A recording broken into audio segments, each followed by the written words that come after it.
सर्दी, बर्फ और खामोशी। ये रूस के पहाड़ों की वो रात थी जब दर्जा हरारत -30 डिग्री तक गिर चुका था।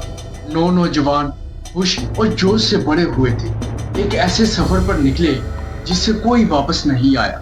ये कहानी है 1959 की, डार्टरलॉव पास इंसिडेंट, एक ऐसा राज जो आज तक हल नहीं हो सका।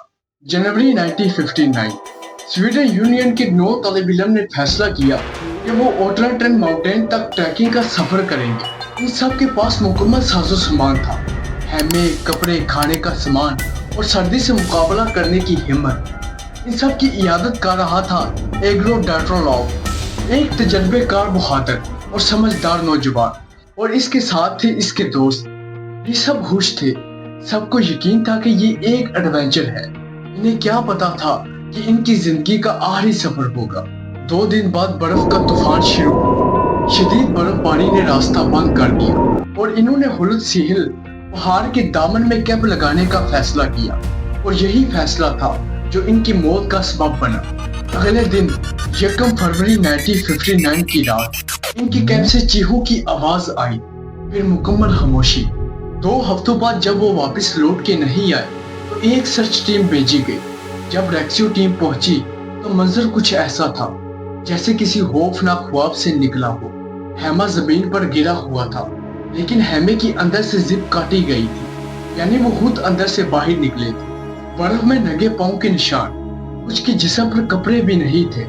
इनकी लाशें जंगल में मुख्तलिफ जगह से मिली, कुछ के सीने चीरे हुए थे, कुछ की जुबान गायब थी और आंखें खुली हुई थी।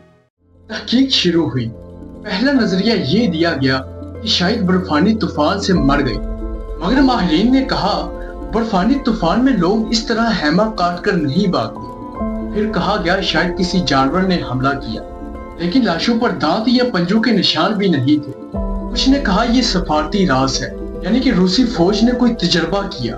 कुछ ने कहा कि ये एलियन यूएफ का वाकया है, क्योंकि लाशों के पास रेडिएशन मिली थी। और हैरत अंगेज बात तो ये है, कुछ तस्वीरों से आसमान से चमकते हुए नाराजी गोले नजर आ रहे थे।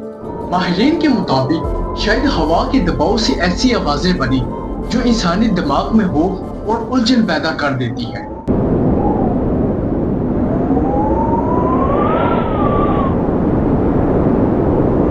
मुमकिन है कि उन्होंने घबरा कर हैमा अंदर से काट दिया हो और भागने की कोशिश की हो और सर्दी में एक एक काट के जान दे दी हो। लेकिन सवाल तो ये आता है, उसके जिस्म पर इतनी ताकतवर चोटें कैसे आई, जैसे किसी गाड़ी ने टक्कर मारी हो, मगर बाहर तो कोई निशान ही नहीं था। ये सब आज तक एक राज है। बाद में इस जगह का नाम रखा गया डार्टरलॉव पास। 9 नौजवानों की याद में वहाँ एक पत्थर रखा गया जिस पर इनके नाम लिखे। हर साल कुछ लोग वहाँ जाते हैं, फूल रखते हैं और एक ही सवाल दोबारा दोहराते हैं कि आखिर उस रात हुआ क्या था। कुछ राज तो वक्त भी नहीं खोल पाता, कुछ कहानियां बर्फ में दफन हो जाती हैं, मगर उनकी गूंज पहाड़ों से गुजरकर आज भी सुनाई देती है। ये थी कहानी द डार्टरलॉव पास माइस्ट्री की, 9 नौजवानों की जिन्होंने ख्वाब तो देखे मगर वापस नहीं आ पाए।